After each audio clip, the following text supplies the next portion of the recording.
David.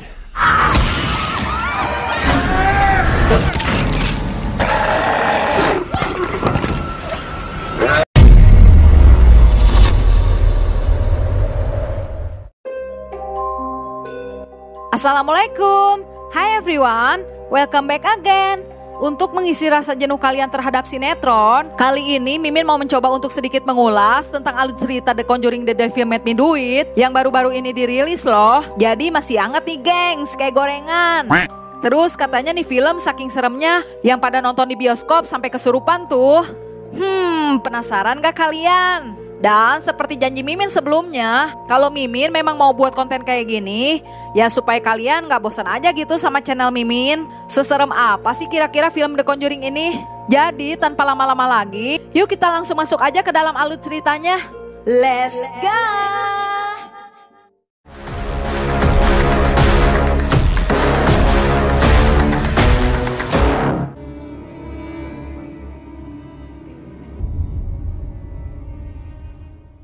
Cerita akan dimulai saat Ed Warren dan istrinya Lauren Warren sedang menangani kasus terberat dalam sepanjang karir mereka sebagai seorang pengusir jurik atau roh jahat. Di mana kejadian ini dimulai pada tanggal 18 Juli 1981 saat Ed dan Lauren sedang menjalankan misinya untuk melakukan eksorsisme. Riuh banget sih ngomongnya. Atau biasa dalam bahasa kita mah disebut ruqyah gitu gengs. Yang dimana ruqyah ini dilakukan kepada seorang anak bernama David Glatzel. Saat dirasa keadaan sudah mulai membaik, tiba-tiba keadaan mulai kembali memburuk saat pastor gereja yang akan memimpin pengusiran jurik tersebut tiba. Karena saat David yang sedang berada sendirian di kamar, tiba-tiba saja David kembali diganggu oleh sosok tak kasat mata tuh gengs.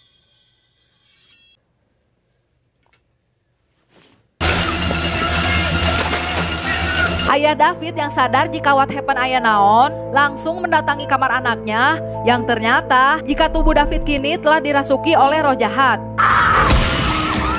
Seketika keadaan yang tenang ini berubah menjadi keadaan yang panik yang membuat mereka untuk mengambil tindakan dengan kembali melakukan ruqyah kepada David. Namun roh jahat dalam tubuh David yang terlalu kuat membuat si roh jahat ini meronta-ronta dan melawan walaupun si pastor terus membaca ayat-ayat suci dari kitabnya.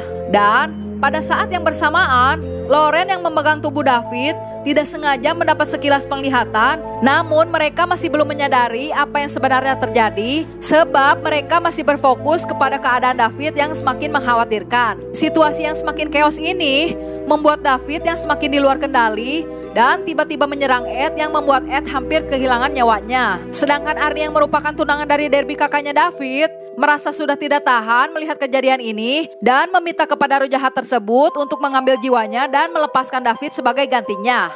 Di mana hal ini ternyata disetujui oleh sang roh jahat tersebut.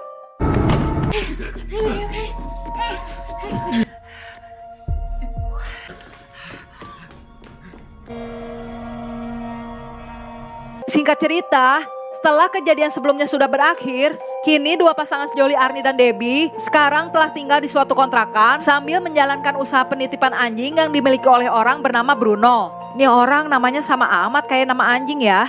Namun di sini mereka masih belum sadar karena jika roh jahat yang sebelumnya merasuki David kini telah bersarang di tubuh Arnie, yang dimana kini Arnie mulai mengalami gangguan-gangguan aneh.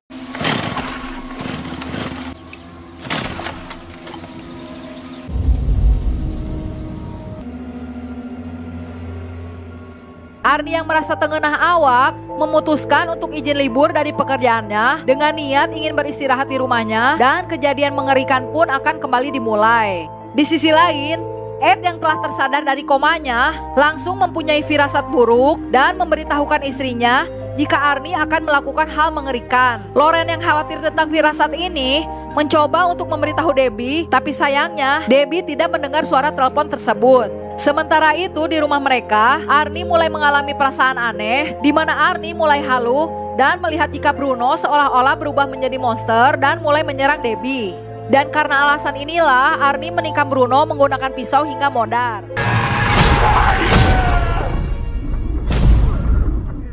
Polisi setempat yang datang atas permintaan Lauren melihat Arnie yang jalan dengan keadaan bersimbah darah, langsung menyuruh Arnie berhenti dan menangkapnya untuk dibawa ke kantor polisi. Ed dan Loren yang mengetahui hal ini mendatangi Arnie yang berada di kantor polisi untuk mencari tahu lebih lanjut dan mencari tahu apakah roh jahat dalam tubuh Arnie masih ada. Namun kenyataannya Ed dan Loren tidak merasakan kehadiran roh jahat tersebut, yang dimana hal ini membuat mereka jadi heran, apa jangan-jangan Arnie memang sengaja membunuh. Tapi di sini Debbie membela Arnie dan mengatakan jika pada saat kejadian Arnie memang terlihat seperti kerasukan, dan atas dasar alasan ini Ed dan Loren meminta kepada pengacara yang membela Arnie untuk mengajukan banding jika sebenarnya pembunuh yang dilakukan Arnie atas dasar karena Arnie kesurupan. Tapi namanya pengadilan ya tentu aja ya gengs, mana percaya sama hal mistis. Makanya Jaksa Agung meminta bukti untuk perkara ini. It's gonna either live or die depending on what you two find. Ed dan Loren mulai kembali menyelidiki kasus sebelumnya untuk bisa memastikan dari mana mereka harus memulai. Di mana hal ini harus membawa mereka kembali pada saat semua kejadian ini dimulai. Dan di sini kita diperlihatkan saat kepindahan keluarga Getzel ke rumah ini dan awal terjadinya gangguan roh jahat kepada David yang lalu membawa mereka kepada suatu petunjuk jika sepertinya ada sesuatu di bawah rumah mereka.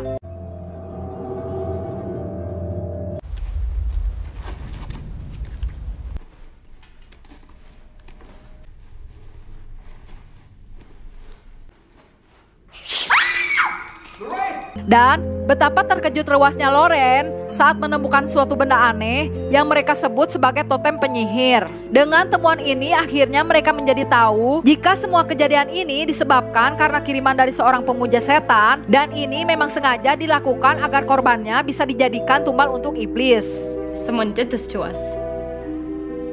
Tapi karena ini kasus yang baru bagi Ed dan Loren dan kurangnya pemahaman mereka tentang pemuja setan, membawa mereka untuk berkenalan kepada seorang mantan pastor bernama Kasnir yang sudah lama berkecimpung dalam melawan pemuja setan. Di sini Kasnir menjelaskan jika ingin mengalahkan seorang dukun pemuja setan, tidak boleh sembarangan dan gegabah, karena jurus dan teknik yang digunakan oleh si dukun pasti akan bervariasi, di mana si dukun tersebut bisa memanipulasi kerja otak korbannya untuk melakukan apapun yang ia inginkan. Sama sepertinya hal Arnie yang memanipulasi untuk melakukan pembunuhan kepada Bruno, dan sebagai pelengkap ritual ini, maka tujuan akhirnya si dukun tersebut akan membuat Arnie untuk melakukan bunuh diri. Karena tujuan dari ritual ini adalah untuk menumbalkan dua nyawa, yang dimana Arnie telah membunuh Bruno untuk sebagai tumbal pertama, dan berarti tinggal menunggu Arnie melakukan bunuh diri agar ritual ini selesai. Dan untuk membatalkan ritual ini hanya dengan satu cara, yaitu Ed dan Loren harus menemukan tempat persembunyian dukun tersebut dan menghancurkan altarnya agar jiwa Arnie bisa terbebas.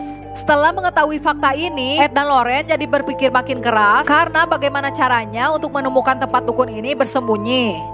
Yang kemudian akhirnya pencarian ini membawa mereka kepada seorang detektif yang sedang menangani sebuah kasus yang sama persis, di mana telah terjadi pembunuhan pada seorang gadis dan pembunuhnya masih belum ditemukan hingga saat ini. Lalu Loren yang mengajukan diri untuk membantu menemukan pembunuhnya, tapi dengan syarat jika Ed dan Loren boleh meminjam berkas kasus ini untuk penelitian mereka. Tapi detektif ini awalnya ragu dan malah mengetes Loren, apa iya jika Loren ini bisa melihat hal-hal gaib. One of these is a knife. Setelah percaya, barulah detektif ini mengajak Ed dan Loren untuk pergi ke TKP agar bisa memulai melakukan pencarian. Setibanya di TKP, Loren mulai menerawang dan kekuatannya dengan melihat apa yang sebenarnya terjadi. Di mana fakta mengejutkan pun terkuat jika orang yang membunuh gadis tersebut adalah temannya sendiri yang ternyata telah dirasuki oleh roh jahat yang dikirim oleh si dukun, sama juga halnya seperti kasus Arnie.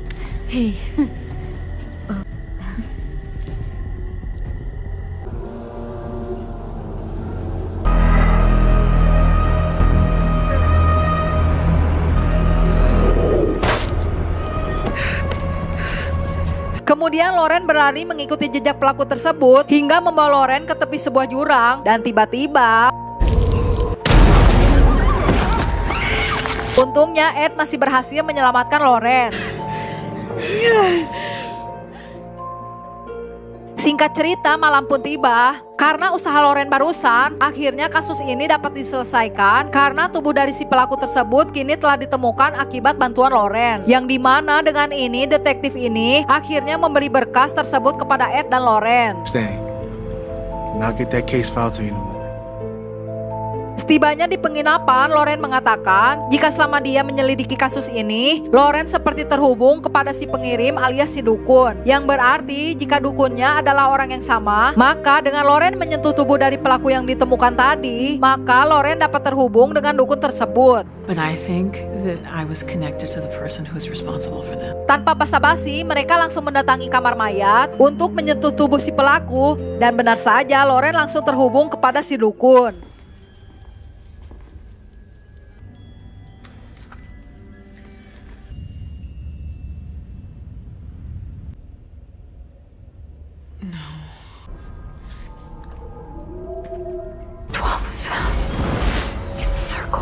Dan dalam waktu yang bersamaan, dukun ini ternyata juga berniat untuk membunuh Arnie dengan cara membuat Arnie ingin membunuh diri. Tapi dengan kemampuannya, Loren masih bisa menghentikan tindakan dukun ini.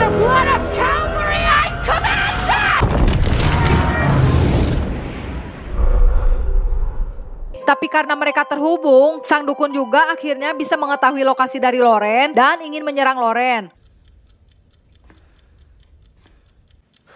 Lorraine.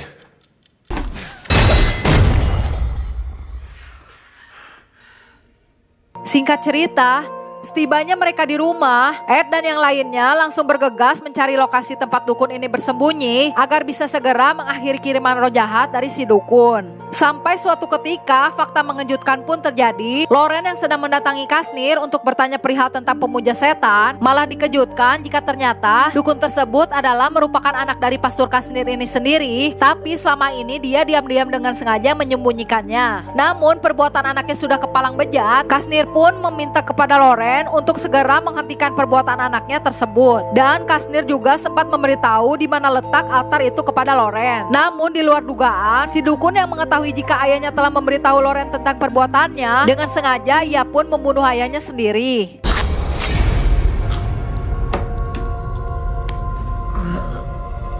Ed yang baru sadar jika ternyata tempatnya berada di tempat pastor Kasnir. Dengan memacu mobilnya, Ed pun langsung menyusul karena ia sadar jika Loren dalam keadaan bahaya. Oh dear God.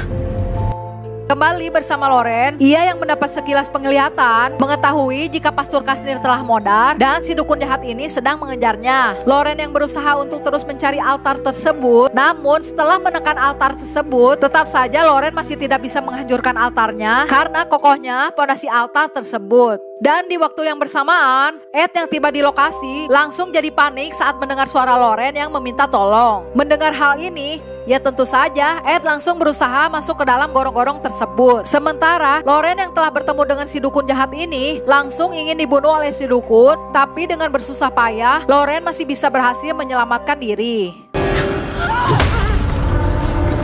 Ed yang berhasil masuk langsung didatangi oleh si dukun jahat dan disemburkan bubuk yang entah itu bubuk apa. Namun karena ini, Ed yang terpengaruh dan berusaha untuk mengejar Loren dan ingin membunuhnya. Dan di dalam penjara, roh jahat dalam tubuh Arnie kembali merasuki tubuh Arnie dan ingin membuat Arnie melakukan bunuh diri agar ritual ini selesai.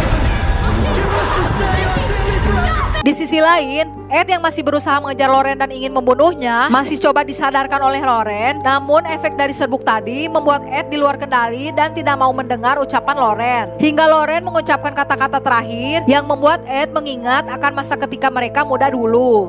Dan di sini barulah Ed tersadar dan langsung menghancurkan altar tersebut yang tepat berada di hadapannya. Yang dengan ini juga berarti roh jahat yang berada di dalam tubuh Arnie pun pergi. Si dukun yang marah karena rencananya menjadi gagal ingin kembali mencoba untuk membunuh mereka. Namun karena si dukun ini gagal memberikan tumbal kepada iblis, akhirnya si iblis yang marah datang dan mengambil jiwa si dukun laknat itu sendiri.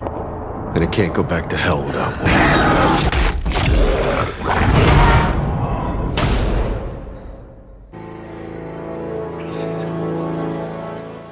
Setelah semua kejadian ini, akhirnya semua bisa bernapas dengan lega. Dan happy ending, geng!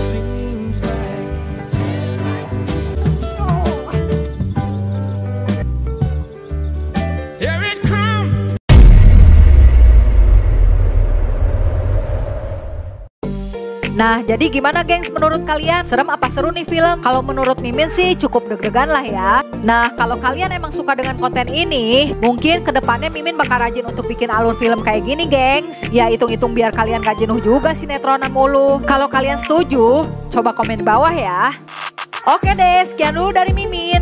Jika kalian suka dengan video ini, jangan lupa like dan share ke teman-teman kalian ya. Dah. Wassalamualaikum.